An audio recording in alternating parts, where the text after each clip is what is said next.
E aí, pessoal! Eu sou Renato Trovski e tô aqui para trazer 10 curiosidades sobre a série animada do Homem-Aranha, aquela série animada que passou na TV lá nos anos 90. E esse vídeo é exatamente para trazer 10 coisas que talvez você não saiba sobre essa série animada e sobre o universo do Amigão da Vizinhança. Então, vem comigo que vocês provavelmente não sabem de pelo menos uma delas, beleza? Então, vamos lá.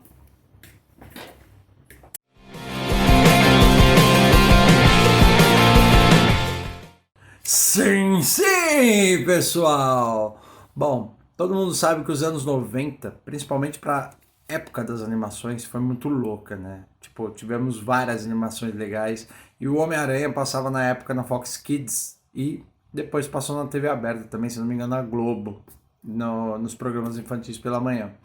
Porém, né, tipo, tem muita coisa bacana que entrou nessa série que poucas pessoas sabem. E eu tô aqui exatamente para poder contar um pouco sobre tudo isso, beleza? Começando com a nossa 10ª curiosidade, a coisa mais legal de tudo isso é que, assim, a todas as pessoas envolvidas naquele projeto especificamente, nenhuma delas sabia de fato sobre o personagem. Os roteiristas, a galera toda por trás envolvida eram inexperientes. Poucas pessoas sabiam muito do Homem-Aranha. Então, isso fez com que os episódios tivessem longas reuniões para serem discutidos e finalizados, né? E com base nisso, sem saber bem sobre poderes, sobre as coisas que o Peter Parker fazia ou conseguia fazer como amigão da vizinhança, eles simplesmente focaram os episódios no relacionamento que o Homem-Aranha tinha com aquelas pessoas que estavam ao redor dele. Então, tipo, isso fica muito explícito. Por exemplo, essa série tem um teor dramático muito intenso. E isso faz com que essa série seja marcante exatamente por causa disso. A nona curiosidade tem a ver muito com o mundo do rock and roll. Pois é, galera, eu tô falando do Aerosmith. Vocês já devem ter uma ideia, né? A musiquinha de abertura da série, ela foi adaptada pelo Aerosmith. Em 1967, o Homem-Aranha teve uma série. Foi criada pelos japoneses e essa era uma série muito louca, assim. Por exemplo, o Homem-Aranha tinha até um carro, para vocês terem uma ideia. Mas aquela música que era uma musiquinha da série de 1967, ela foi readaptada pelo Joe Perry e o Joe Perry, ele é homenageado em um dos episódios dessa série. É muito louco e muito legal de você ver um dos grandes do rock junto com o Homem-Aranha na série. E é um easter egg muito bom. Bom, a nossa 8ª curiosidade tem muito a ver com a violência e a censura dentro da animação. Eles decidiram naquela época que o Homem-Aranha especificamente ele não podia de forma nenhuma ter cenas que envolvessem sangue, socos na cara, entre outras coisas. Tanto é que o Homem-Aranha, muitas vezes, ele derrotava seus inimigos exatamente com aquela coisa mais acrobática e com os seus envolvimentos com a teia. E o que deixa isso muito mais rico para o super-herói, né? Que ele podia mostrar de fato o que ele era capaz de fazer, e isso é muito legal. A nossa 7ª curiosidade tem muito a ver com Mobius. Para quem não sabe, o Mobius é um vampiro e no cinema ele será interpretado pelo Jared Leto, pois é. E, consequentemente, naquela época, como não podia haver essa questão do sangue, o que eles fizeram? Eles readaptaram a forma como o Mobius ataca as pessoas. Bom, todo mundo sabe que um vampiro, a primeira coisa que ele faz é morder o pescoço e chupar o sangue das pessoas, né? Mas naquela época, o Mobius ele foi adaptado para quê? Para sugar o plasma das pessoas pela mão. E além disso, claro, eles entenderam que essa coisa de morder o pescoço das pessoas e tudo mais levava a questão também da sexualidade. Então, tipo, isso era muito pesado e com isso o Mobius passou a sugar a energia vital das pessoas pelas mãos. É uma adaptação de fato que tira toda aquela coisa visceral do vampiro, né? A 6ª curiosidade tem a ver com o Sexteto Sinistro, pois é. Apesar de contraditória, nos tempos de hoje parece até absurdo, né? E por que eu tô falando isso? Na série, o Sexteto Sinistro tinha o nome de Os Seis Traiçoeiros. Por quê? Porque a palavra sinistro ecoava ameaçadora para as crianças, né? Eles entendiam isso. Porém, a própria série tinha um personagem que chamava Senhor Sinistro. Bom, a nossa quinta curiosidade tem a ver com James Cameron. E por que eu tô falando isso, galera? Na série, em suas primeiras temporadas, não havia o Homem-Areia e nem o Electro.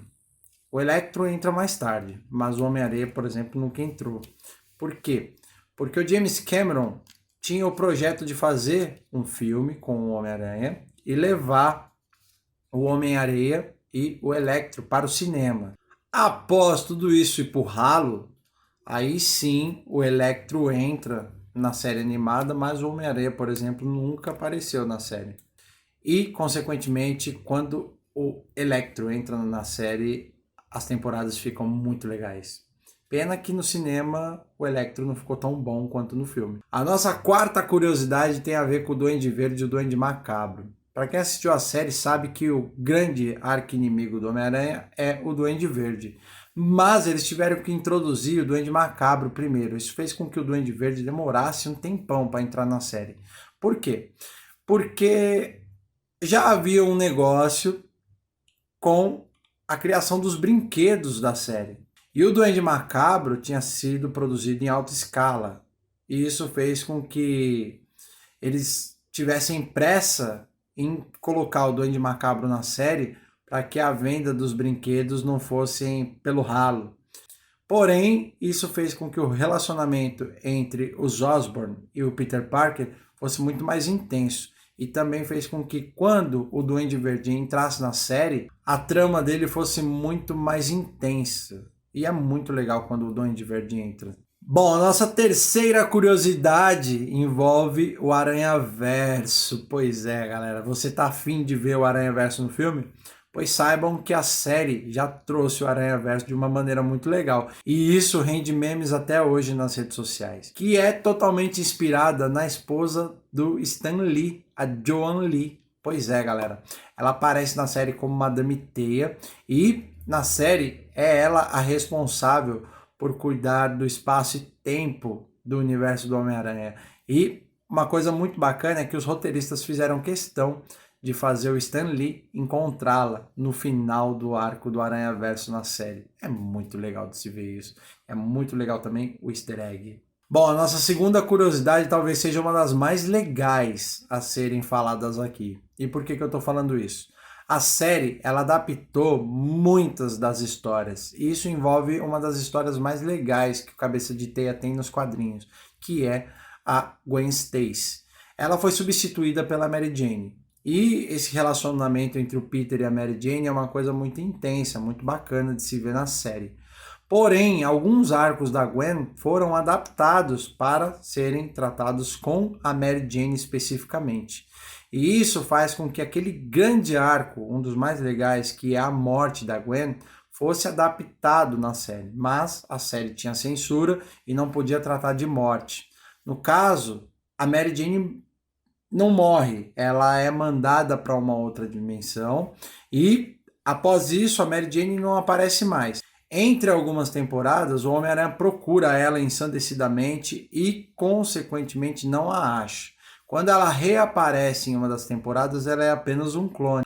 A série especificamente termina com a Madame Teia levando o Homem-Aranha ao encontro da Mary Jane. Só que a série foi cancelada e nunca pudemos ver se de fato o Homem-Aranha conseguiu encontrar a Mary Jane ou não. A última das curiosidades tem muito a ver com essa sexta temporada que deveria ter acontecido. O roteiro já estava escrito, completinho, só que ela nunca foi ao ar. A Madame Teia viria buscar o Peter Parker para ir atrás da Mary Jane. Com isso, o Spider ia parar na Inglaterra vitoriana. Lá ele encontraria de fato a Mary Jane, mas ele também encontraria o Carnificina. Lá ele encontraria a Mary Jane, porém ele também ia encontrar o Carnificina. O Carnificina, ele simplesmente seria o Jack Stripador. e ele estaria na Scotland Yard. Uma coisa bacana de ser falado aqui é que essa série, especificamente, ela adaptou a história de Carnificina Total, que é uma das histórias mais sanguinárias que tem no universo do Homem-Aranha. E, consequentemente, ia ser muito louco ver o Carnificina como Jack Stripador. Já pensaram nisso? Seria algo perturbador. E aí, galera, curtiram as curiosidades? Sabe de mais alguma? Deixa aí nos comentários, vai ser bem legal conversar com vocês e descobrir mais sobre a série animada.